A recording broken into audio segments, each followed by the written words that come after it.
On Afghanistan, we will remain in close consultation as the peace process moves forward and the all-important intra-Afghan negotiations commence.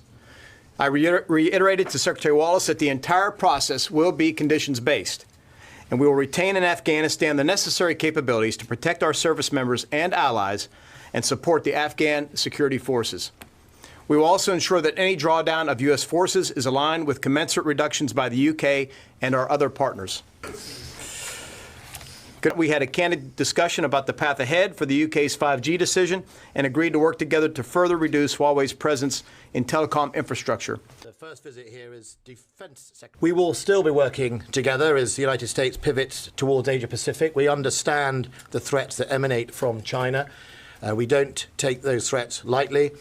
We're going to explore in our integrated defence, foreign policy and security view the way forward to make sure that we are fit for the 21st century as a defence offering, that we use our place as one of NATO's biggest spenders and indeed one of the leaders in Europe on NATO to make sure that we are ready to face what threats come, but also are ready to deal with the threats of tomorrow. Should it come here, I spent 90 minutes this morning with our senior leaders and several of our combatant commanders to talk about all of our responses to coronavirus and how we stay ahead of the challenge. I reinforced to them my three priorities. Number one, protecting our service members and their families.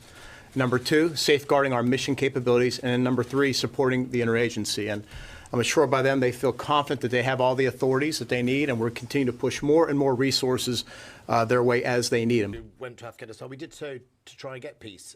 I take reassurance from the fact it's conditions-based. This is not an unconditional process. This is a conditional process. And the Taliban and the other partners have to make sure they stick to that. I've discussed that with Secretary Esper on a number of occasions. The partners in NATO and other countries have been engaged, and I think we're on the right track.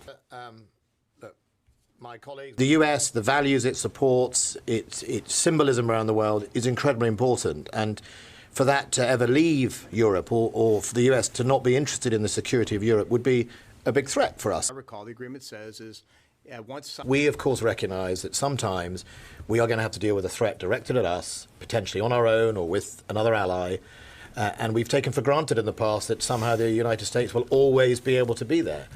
But the world has got far less secure, not more secure. That means we are all more stretched. We all have to find the capacity and the capabilities to defend against it. I may be mistaken, but as I recall, the agreement says is once signed, we would begin continue a reduction in violence that would continue downward, and as part of the intra-Afghan negotiations, we would move to a comprehensive ceasefire across the country. And so that's what we're committed to implementing. At the same time, part of the agreement states that we always have the right of self-defense and to defend our Afghan partners, which we've done in the past couple of days and will continue to do. Very quick. The words reduction in violence do not appear in the 4 pages. So once again, where have the Taliban signed up?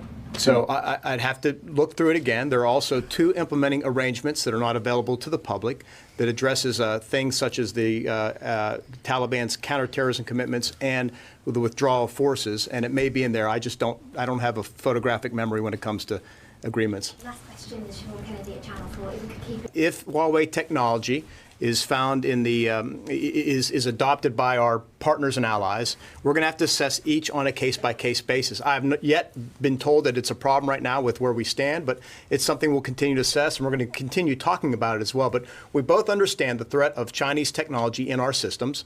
The UK feels very strongly that the mitigation measures put in place will address that. We need to work with them to understand that. What would constitute failure? Many people would say that our aim is to ban, which we already have done from our very core sensitive networks, they're not in our networks like that, to cap them in the more commercial edge of our networks at 35% and work to cutting them out of the networks. So it is a ban, cap and cut, and that's the direction we're going. Thank you.